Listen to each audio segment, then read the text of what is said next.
ओम शांति। आज का विषय है पढ़ाई से प्रेम। ಇವತ್ತಿನ ವಿಷಯ ಇದೆ विद्या ಮೇಲೆ प्रीति।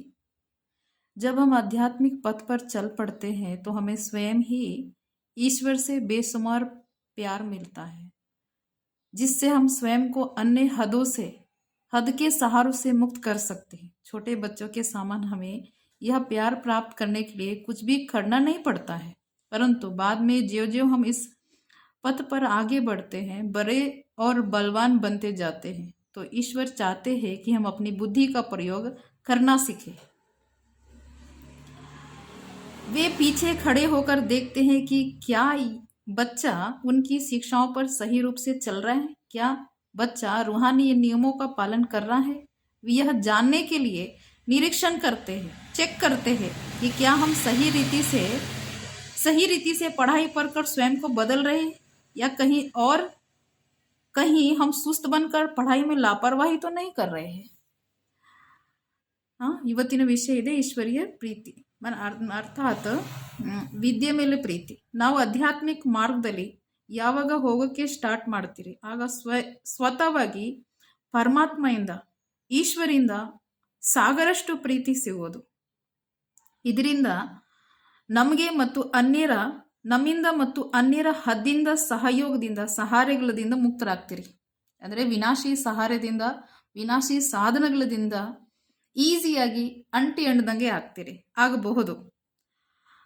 ಚಿಕ್ಕ ಮಕ್ಕಳ ಸಮಾನ ನಮಗೆ ಪರಮಾತ್ಮನ ಪ್ರೀತಿ ಪ್ರಾಪ್ತಿ ಮಾಡ್ಕೊಳ್ಳೋಕ್ಕೋಸ್ಕರ ಏನು ಮಾಡೋವಷ್ಟಿರೋದಿಲ್ಲ।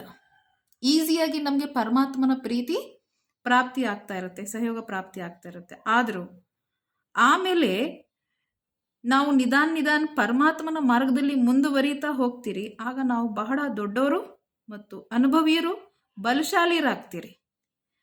ಮತ್ತೆ ಈಶ್ವರನು ಸಹ ಇಷ್ಟಪಡ್ತಾರೆ ಇವರು ತನ್ನ ಬುದ್ಧಿವನ್ನು ಉಪಯೋಗಿಸೋದು ಕಲೀಲಿ ಅಂತ, ಏಕೆಂದರೆ ಪರಮಾತ್ಮ ಕೊಟ್ಟಿರೋದು ಬುದ್ಧಿ ಇರುತ್ತಲ್ಲ, ಅದನ್ನು ಉಪಯೋಗಿಸೋದು ಕಲೀಲಿ। ಅರ್ಥಾತ್ ಹಿಂದೆ ಬಾಬಾ ಅಂದರೆ ತಂದೆ ಪರಮಾತ್ಮರವರು ನಿಂತ್ಕೊಂಡು ನೋಡ್ತಾ ಇರ್ತಾರೆ। ಏನು ನಿಂತ್ಕೊಂಡು ನೋಡ್ತಾ ಇರ್ತಾರೆ? ನನ್ನ ಮಗು ಸರಿಯಾದ ಮಾರ್ಗ ಅನುಸಾರ ನಡೀತಾ ಇದ್ದಾರ ಏನು, ಈ ಮಗು ಆತ್ಮಿಕ ನಿಯಮ ಅನುಸಾರ ಪಾಲನೆ ಮಾಡ್ತಿದ್ದಾರ, ಅದನ್ನ ನೋಡೋಕ್ಕೋಸ್ಕರ ನಿರೀಕ್ಷಣೆ ಮಾಡ್ತಾ ಇರ್ತಾರೆ, ಚೆಕ್ ಮಾಡ್ತಾ ಇರ್ತಾರೆ।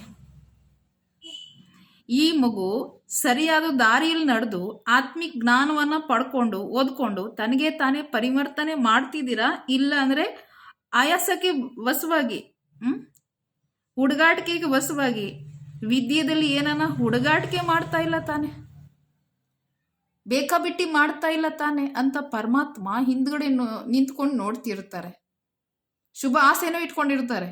ಈ ಮಗು ತನ್ನ ಬುದ್ಧಿವನ್ನು ಉಪಯೋಗಿಸ್ಲಿ ಜ್ಞಾನ ಮಾರ್ಗದಲ್ಲಿ, ಯೋಗದ ಮಾರ್ಗದಲ್ಲಿ, ಪ್ರತಿಯೊಂದು ಪರಿಸ್ಥಿತಿ। ಆದರೂ ಪರಮಾತ್ಮ ಇದನ್ನು ಚೆಕ್ ಮಾಡ್ತಾ ಇರ್ತಾರೆ, ಈ ಜ್ಞಾನದ ಅನುಸಾರ ಒಳ್ಳೆ ಮಾರ್ಗದಲ್ಲಿ ಪರಮಾತ್ಮನ ನನ್ನ ಅನುಸಾರ ನಡೀತಾ ಇದ್ದಾರ, ತನಗೆ ತಾನೇ ಪರಿವರ್ತನೆ ಮಾಡಿದಾರೆ, ಇಲ್ಲಿ ಹುಡುಗಾಟಿಕೆ ವಶವಾಗಿ ವಿದ್ಯೆ ಓದೋದ್ರಲ್ಲಿ ಬೇಕಾಬಿಟ್ಟಿ ಮಾಡ್ತಿದ್ದೀರಾ ಅಂತ ಚೆಕ್ ಮಾಡ್ತಾ ಇರ್ತಾರೆ।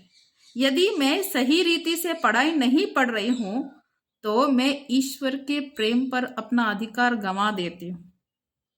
ईश्वर का प्रेम तो होगा परंतु तब मैं उसे प्राप्त नहीं कर सकूंगी यदि मैं सही रीति से पढ़ाई नहीं पढ़ती, यदि मेरे दैनिक व्यवहार के जीवन में रूहानी ज्ञान की धारणा नहीं हो पाई है तो मैं कितना आगे बढ़ सकूंगी। यदि मेरा जीवन अच्छा नहीं बन रहा है तो मैं दूसरों के साथ कोई अच्छा लेन देन नहीं कर पाऊंगी, नहीं कर सकूंगी। ಒಂದು ವೇಳೆ ನಾನು ಸರಿಯಾದ ರೀತಿಯಿಂದ ವಿದ್ಯೆ ಓದ್ತಾ ಇಲ್ಲ, ನಾನು ಈಶ್ವರ ಮೇಲೆ ಅಧಿಕಾರ, ಆ ಪರಮಾತ್ಮ ನಮ್ಮ ತಂದೆ ಅಲ್ವಾ, ಆ ತಂದೆ ಮೇಲೆ ಅಧಿಕಾರ ಏನು ಮಾಡ್ತೀವಿ, ಅಧಿಕಾರ ಕಳ್ಕೊಂಡ್ಬಿಡ್ತೀವಿ। ನಾರ್ಮಲಿ ಮನೆಗಳಲ್ಲಿನೂ ತಂದೆ ತಾಯಿ ಇರ್ತಾರೆ, ತಂದೆ ತಾಯಿ ಮಾತು ಕೇಳಲಿಲ್ಲ ಅಂದರೆ ಅರ್ಥ ಏನು, ಅವ್ರ ಮೇಲೆ ನಮಗೆ ಎಷ್ಟು ಅಧಿಕಾರ ಇರುತ್ತೆ ಅಷ್ಟು ಅಧಿಕಾರ ಇರೋದಿಲ್ಲ, ಅಧಿಕಾರ ಕಳ್ಕೊಂತೀರಿ, ಅವರು ನಮ್ಮ ಮಾತು ಕೇಳಲ್ಲ ಅಂತ ಅರ್ಥ। ಈಶ್ವರ್ಯ ಪ್ರೀತಿ ಇರುತ್ತೆ, ಆದರೂ ಅದನ್ನ ಪ್ರಾಪ್ತಿ ಮಾಡ್ಕೊಳಕ್ಕಾಗಲ್ಲ। ತಂದೆ ತಾಯಿ ಇರ್ತಾರೆ, ಆದರೂ ಅವ್ರ ಪ್ರೀತಿ ಅವ್ರ ಸಹಯೋಗ ಪ್ರಾಪ್ತಿ ಮಾಡ್ಕೊಳಕ್ಕಾಗಲ್ಲ ಅಂತ ಅರ್ಥ। ಒಂದ್ ವೇಳೆ ನಾವು ಸರಿಯಾದ ರೀತಿಯಿಂದ ವಿದ್ಯೆ ಓದಿಲ್ಲ, ನಮ್ಮ ಜೀವನದಲ್ಲಿ ಕಾರ್ಯ ವ್ಯವಹಾರದಲ್ಲಿ ಆತ್ಮಿಕ ಜ್ಞಾನವನ್ನ ರೂಪಿಸ್ಕೊಂಡಿಲ್ಲ, ಧಾರಣೆ ಮಾಡ್ಕೊಂಡಿಲ್ಲ. ಮತ್ತೆ ನಾವು ಎಷ್ಟು ದಿನ ಮುಂದುವರಿಬೋದು? ಮುಂದುವರಿಯಕ್ಕಾಗುತ್ತಾ? ಮುಂದೆ ಹೋಗೋಕ್ಕಾಗಲ್ಲ, ಮುಂದುವರಿಯಕ್ಕಾಗಲ್ಲ. ಮೇ ಕಿತ್ನಾ ಆಗೆ ಬಡ್ ಸಕೂಂಗಿ. ಒಂದು ವೇಳೆ ನಾವು ನಮ್ಮ ಜೀವನವನ್ನು ಒಳ್ಳೆ ರೀತಿಯಿಂದ ರೂಪಿಸೋಕ್ಕೂ ಸಹ ಆಗೋದಿಲ್ಲ. मेरा जीवन अच्छा नहीं बन रहा है तो मैं दूसरों के साथ कौन सी अच्छाई का लेन देन करूंगी. ನನ್ನ ಜೀವನ ಚೆನ್ನಾಗಿ ರೂಪಿಸ್ಕೊಳಕ್ ಆಗ್ತಿಲ್ಲ, ಮತ್ತೆ ನಾನು ಇನ್ನೊಬ್ಬರ ಜೊತೆಲಿ ಒಳ್ಳೆತನವನ್ನ ಕೊಡೋದು ತಗೊಳ್ಳೋದು ಹೆಂಗ್ ಮಾಡೋಕ್ಕಾಗುತ್ತೆ? ಸಾಧ್ಯನೇ ಇಲ್ಲ. ईश्वर इन बच्चों से विशेष प्रेम करते हैं जो उनके विशेष कर्तव्य में उनकी मदद करने के लिए तैयार रहते हैं. ಪರಮಾತ್ಮ ತನ್ನ ಮಕ್ಕಳಿಗೆ ಎಂಥ ಮಕ್ಕಳ ಮೇಲೆ ವಿಶೇಷವಾಗಿ ಪ್ರೀತಿ ಇಟ್ಕೊಂತಾರೆ? ಯಾರು ಈ ಪರಮಾತ್ಮನ ಕಾರ್ಯದಲ್ಲಿ, ವಿಶೇಷವಾದ ಕಾರ್ಯದಲ್ಲಿ, ಪರಮಾತ್ಮನ ಕರ್ತವ್ಯದಲ್ಲಿ ಸಹಯೋಗ ಕೊಡೋಕ್ಕೆ ರೆಡಿ ಆಗಿರ್ತಾರೆ. ಪರಮಾತ್ಮನ ಮಾತಲ್ಲಿ ಪ್ರಾಣ ಕೊಡೋಕ್ಕೂ ರೆಡಿ ಆಗಿರ್ತಾರೆ. ಅಂಥವ್ರಿಗೆ ಬಾಬಾ ಪರಮಾತ್ಮ ಈಶ್ವರ ಸಹಯೋಗ ಕೊಡ್ತಾರೆ.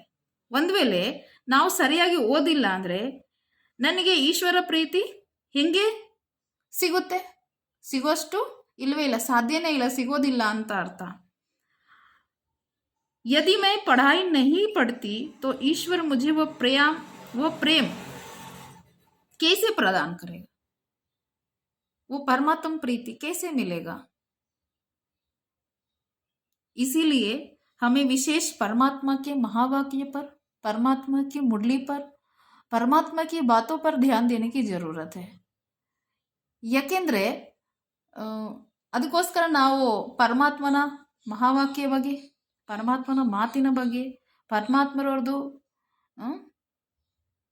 ಭಾವನೆ ಬಗ್ಗೆ ನಾವು ಅರ್ಥ ಮಾಡ್ಕೊಳ್ಳೋ ವಿಷಯ ಇದೆ, ಅದರ ಬಗ್ಗೆ ಗಮನಿಸೋದು ವಿಷಯ ಇದೆ. इसीलिए हिंदी में बाबा ने महावाक्य में बोला है कि जिसको मुरली से प्यार है, भगवान के महावाक्य से प्यार है, उसको मुरलीधर से प्यार है. माना मुरलीधर शिव बाबा से. जिसको शिव बाबा से प्यार नहीं, उसको उसकी मुरली से, उसके महावाक्य से प्यार नहीं. ತಂದೆ ಹೇಳಿದ್ದಾರೆ ಯಾರಿಗೆ ಮಹಾವಾಕ್ಯ ಅರ್ಥಾತ್ ಮುರಳಿ ಮೇಲೆ ಪ್ರೀತಿ ಇರುತ್ತೆ ಅವರಿಗೆ ಮುರಳೀಧರ ಪರಮಾತ್ಮನ ಮೇಲೆ ಪ್ರೀತಿ ಇರುತ್ತೆ. ಒಂದು ವೇಳೆ ಮುರಳಿ ಮೇಲೆ ಪ್ರೀತಿ ಇಲ್ಲ ಅಂದರೆ ಪರಮಾತ್ಮನ ಮೇಲೆ ಪ್ರೀತಿ ಇಲ್ಲ ಅಂತ ಅರ್ಥ. ಅಂದರೆ ತಂದೆ ಮೇಲೆ ಪ್ರೀತಿ ಇಡೋದು ಅಂದರೆ ಅವ್ರ ಮಾತಿನ ಮೇಲೆ ಪ್ರೀತಿ, ಅವ್ರ ಮಹಾವಾಕ್ಯ ಮೇಲೆ ಪ್ರೀತಿ ಇಟ್ಕೊಳ್ಳೋದು ಮುಖ್ಯ ಇದೆ. ಯಾವಾಗ ನಾವು ಅವ್ರ ಮಾತಿನ ಮೇಲೆ ಪ್ರೀತಿ ಇಟ್ಕೊತೀವಿ ಅಂದರೆ ಹಾಗೆ ಅವ್ರು ಹೆಂಗೆ ಹೇಳ್ತಾರೆ ಹಾಗೆ ನಾವು ಆ ಮಾರ್ಗದಲ್ಲಿ ನಡೆಯೋಕ್ಕೂ ಸ್ಟಾರ್ಟ್ ಮಾಡ್ತೀವಿ. ಅದಕ್ಕೋಸ್ಕರ ಇನ್ಮೇಲೆ ಪರಮಾತ್ಮನ ಮಹಾವಾಕ್ಯ ಮೇಲೆ ಪ್ರೀತಿ ಇಟ್ಕೊಳ್ಳೋಣ ಮತ್ತು ಅವ್ರು ಹೇಳೋ ಅನುಸಾರ, ಅವ್ರು ಹೇಳೋದು ದರ್ಶಕರಾಗಿದ್ದಾರೆ, ಅವ್ರು ಹೆಂಗೆ ಹೇಳ್ತಿದ್ದಾರೆ ಹಾಗೆ ಆ ಮಾರ್ಗದಲ್ಲಿ ನಾವು ನಡೆಯೋಕ್ಕೆ ಸ್ಟಾರ್ಟ್ ಮಾಡೋಣ. ಓಂ ಶಾಂತಿ. ಎಲ್ಲರೂ ಸಬ್ಸ್ಕ್ರೈಬ್ ಮಾಡಿ, ಶೇರ್ ಮಾಡಿ.